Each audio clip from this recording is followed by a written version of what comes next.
Jésus, rempli d'Esprit Saint, quitta le bord du Jourdain. Et dans l'Esprit, il fut conduit au désert, où pendant 40 jours il fut tenté par le diable. C'est ce récit de la tentation de notre Seigneur Jésus-Christ dans le désert que nous entendrons et lirons dans l'Évangile de ce premier dimanche de l'Avent.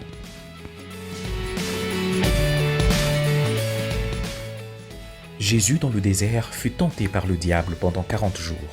Et saint Luc ajoute, « Il ne mangea rien durant ces jours-là, et après qu'ils furent écoulés, il eut faim. » Le Seigneur Jésus a jeûné. Et puisque ce temps de carême que nous avons commencé le mercredi des cendres est souvent associé à l'idée du jeûne, j'aimerais m'arrêter aujourd'hui sur le jeûne, sa forme, sa signification et son importance durant ces 40 jours de carême qui nous rappellent le temps que Jésus a passé au désert, jeûnant et priant pour se préparer à sa mission. Qu'est-ce que donc le jeûne ? Généralement, quand on parle du jeûne, on pense au fait de se priver de la nourriture ou de la boisson pendant un temps.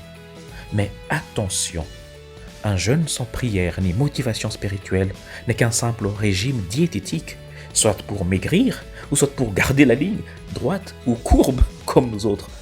D'où la première question que je me pose. Pourquoi jeûner si ce n'est pas pour maigrir ni garder la ligne simplement ?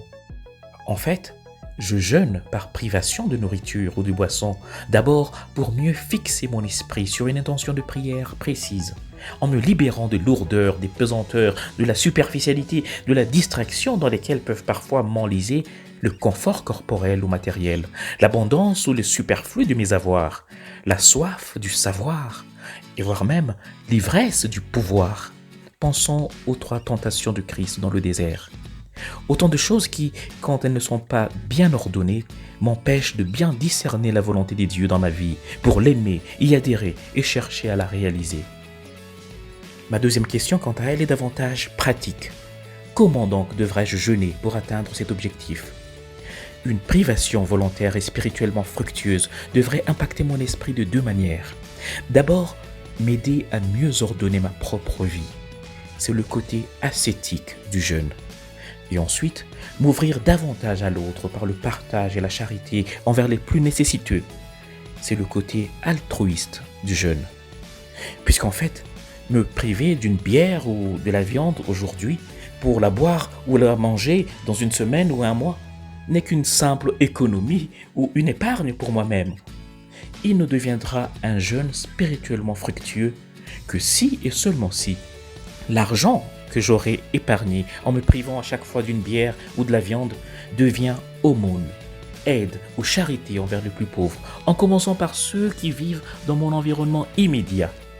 Je vivrai dans l'incohérence si je prétends aider des pauvres à des milliers de kilomètres de chez moi, alors que je suis incapable de voir la misère à 2 pas de ma porte. Mais cette dimension altruiste va plus loin que l'aspect matériel des choses. Jeûner véritablement va jusqu'à se priver ou à renoncer au plaisir malsain que l'on tire du malheur de l'autre. Ainsi donc, pendant ce carême, je peux sentir le besoin et me décider de jeûner par exemple des paroles blessantes, des colportages, des commérages, des critiques méchantes ou de toute autre attitude, pensée ou action qui offense, salit ou blesse le prochain. Prie donc avec moi. Seigneur Jésus, toi qui as jeûné pendant 40 jours au désert pour te préparer à ta mission, apprends-moi à jeûner de mes mauvaises habitudes et savoir t'imiter dans le partage et l'amour du prochain. Amen. Et que le Seigneur te bénisse et te garde, ta famille et toi-même, au nom du Père et du Fils et du Saint-Esprit. Amen. Bon dimanche et dévot carême chez vous.